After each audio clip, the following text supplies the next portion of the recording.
Sekjen DPP PDIP Hasto Kristianto menyatakan partainya akan memecat Adrian Syah sebagai kader. Informasi selengkapnya dilaporkan oleh reporter Nesya Megawati dan juru kamera Amin Subarkah langsung dari Gedung KPK Jakarta.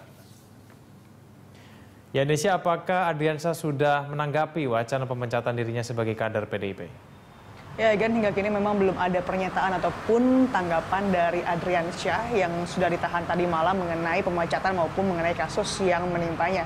Karena memang Adrian Syah setelah ditangkap dalam operasi tangkap tangan pada Kamis malam lalu, Adrian Syah langsung diperiksa secara intensif oleh pihak KPK dan tadi malam atau dini hari tadi, Adrian Syah langsung dijebloskan ke rutan Guntur dan pada saat tadi dini hari keluar dari gedung KPK, Adrian Syah tidak memberikan komentar apapun terkait kasus yang menimpanya, yakni dalam kasus suap, penerimaan suap yang melibatkan juga seorang pengusaha bernama Andrew Hidayat yang merupakan direktur dari PT Mitra Maju Sukses. Dan memang Adrian Syah kapasitasnya adalah sebagai mantan Bupati Tanah Laut yang berhubungan juga dengan perizinan tambang, dan memang saat ini Adrian Syah menjabat sebagai anggota DPR RI dari fraksi Partai Demokrasi Indonesia Perjuangan. Sebenarnya itu memang selain di pemecatan sementara dari pihak PDIP, nantinya juga mengenai PDI juga tidak akan memberikan bantuan hukum terkait mengenai kasus yang menjerat kadernya, karena ini berhubungan juga tidak berhubungan dengan etika tapi berhubungan dengan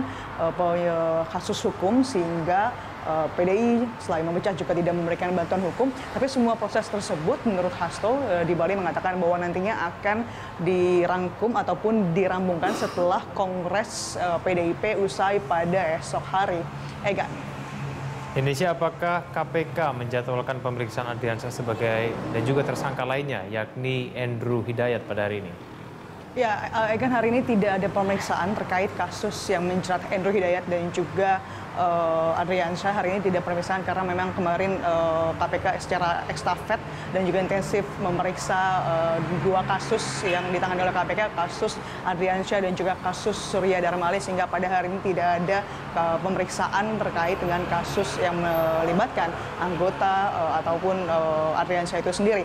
Tapi memang secara biasanya KPK setelah ditetapkan sebagai tersangka, artinya bahwa sudah naik berikutnya tingkatan penyidikan. Nah, biasanya penyidikan tersebut nanti akan diikuti juga pemeriksaan sejumlah saksi ataupun pihak-pihak yang terlibat dalam kasus ini. Dan ini adalah OTT ataupun operasi tangkap tangan pertama kali yang dilakukan oleh pihak KPK setelah ataupun adanya formasi pimpinan KPK yang baru, yakni yang dipimpin oleh Taufik Kurahman Ruki, lalu juga ada Johan Budi, Adnan Pandupraja, dan juga ada Indiati Senoaji yang pada tanggal 2 Februari lalu sudah dilantik. Ini adalah operasi tangkap tangan yang dilakukan pertama kali, jumlahnya memang sekitar 1 ataupun 2 bulan setelah dilantik. Dan tentu kita berharap ya kan, kasus-kasus yang telah ditangani oleh KPK bisa terus diungkap dan juga ada perkembangan kelanjutannya, sehingga memang KPK kita bisa melihat beberapa kemarin sempat belum bisa diketahui bagaimana perkembangan kasus yang ditangani oleh KPK.